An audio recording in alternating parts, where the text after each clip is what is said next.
আমরা আমাদের কথা বলার ভাষা হারিয়ে ফেলেছি। আমরা আমার মাকে হারিয়ে ফেলেছি। আমাদের নেত্রী, তিনি আমাদের নেত্রী ছিলেন না, তিনি ছিলেন গণতন্ত্রের মা। তিনি সারা জীবন সংগ্রাম করে গেছেন এদেশের মানুষের জন্য। তিনি সত্যের জন্য লড়াই করেছেন। অন্যায়ের সাথে তিনি কখনো মাথা নিচু করেন নাই, অন্যায়ের কাছে অবসরনি।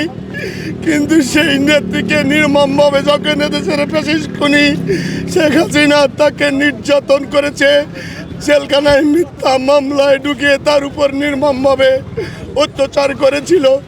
বিদেশে যখন যেতে চেয়েছিলেন তাকে যেতে দেননি, এদেশে তিলে তিলে তাকে মৃত্যুর কোলে ধাবিত করেছিলেন ফ্যাসিস্ট খুনি হাসিনা। আজ আমার নেত্রীকে আমরা হারিয়ে ফেলেছি। মাহারার বেদনা যে কত কষ্টের, মাহারার ব্যথা যে কত কষ্টের, যার মা হারিয়ে যায় সেই বুঝতে পারে। কিন্তু আজকেও আমরা দেখতে পাচ্ছি এদেশের ফ্যাসিস্ট হাসিনার কিছু দোসর।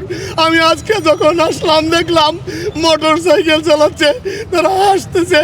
আমার মনে হয় তারা গোপালগঞ্জ পায়নি, আজকে তারা মোটর সাইকেল চালায়।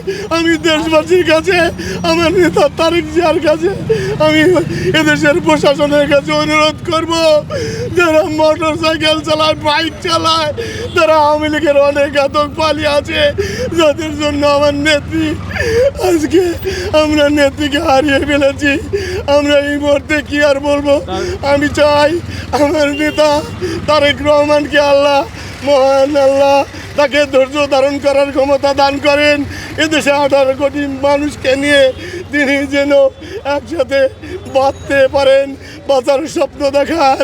এদেশের মানুষের ভাগ্যের জন্য যেন গণতন্ত্র ফিরিয়ে আনতে পারেন। নতুন রিন গভীর থেকে পরিষ্কার করে কাপড়কে রাখে নতুনের মতো উজ্জ্বল। নতুন রিন অ্যাডভান্স পাউডার।